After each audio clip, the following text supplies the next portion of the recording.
पुरानी चीन का एक पहाड़ी इलाका, जहाँ हर साल सर्दी इतनी सख्त होती कि दरिया भी जम जाता। उस रात चांद सुर्ख था।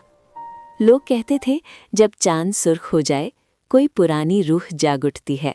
इस गांव में मेई लिन रहती थी। वो बहुत ही खूबसूरत और खुश मिजाज थी।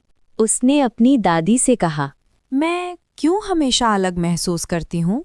तुम सिर्फ इंसान नहीं हो मेलिन, तुम में यू खानदान का खून है। उस रात जब बर्फ गिर रही थी, आसमान से एक नूर उतरा। मेलिन ने जंगल में एक रोशनी देखी। वहाँ एक जेड ड्रैगन जख्मी पड़ा था। मेलिन ने ड्रैगन की मदद की। जब उसने ड्रैगन को हाथ लगाया, उसके हाथ से गुलाबी रोशनी निकली। जेड ड्रैगन ने कहा, तुम आ ही गई, चांद की वारिस। हजारों साल पहले तुम्हारी माँ ने मून टेम्पल को सील किया था। अब वो सील टूट रही है। पहाड़ों के बीच एक पुराना मंदिर था, टेम्पल ऑफ यूए। मेलिन जब वहां पहुंची, मंदिर की दीवारें रोशन हो गईं। एक आईना उसके सामने आया। आईने में उसने अपना दूसरा रूप देखा।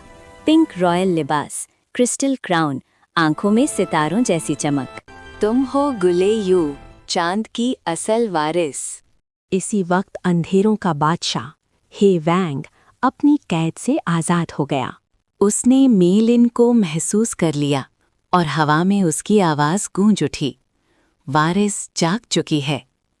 जेड ड्रैगन ने मेलिन को ट्रेनिंग दी।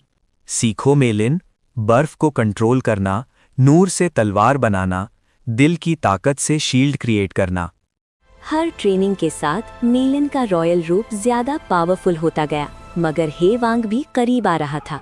एक रात अंधेरों की फौज ने गांव पर हमला कर दिया। लोग चिल्लाने लगे, बर्फ सियाह हो गई। आसमान दो हिस्सों में तकसीम हो गया। एक तरफ गुलाबी नूर, दूसरी तरफ सियाह आंधी। हाई वांग ने कहा, चांद की रोशनी अब मेरी होगी। तुम मुझे रोक नहीं सकती। मैं गुले यू हूँ और मैं तुम सबको बचाऊंगी। मेलिन ने अपनी आंख की ओर की और उसे उससे माँ की आवाज सुनाई दी। ताकत नफरत से नहीं, मोहब्बत से आती है। मेलिन ने अपनी सारी रोशनी रिलीज कर दी। क्रिस्टल क्राउन चमका। जेड ड्रैगन ने रोर किया। एक जबरदस्त धमाका हुआ। जब मेलिन ने आंखें खोलीं, हे वांग गायब था। आसमान दोबारा नीला हो गया। गांव महफूज था। ड्रैगन ने कहा, अब तुम सिर्फ वारिस नहीं, तुम रानी हो। चांद सफेद चमक रहा है, मगर कहानी खत्म नहीं हुई। चांद पर एक हल्का सा साया अब भी है और एक दिन मुझे दोबारा लड़ना होगा।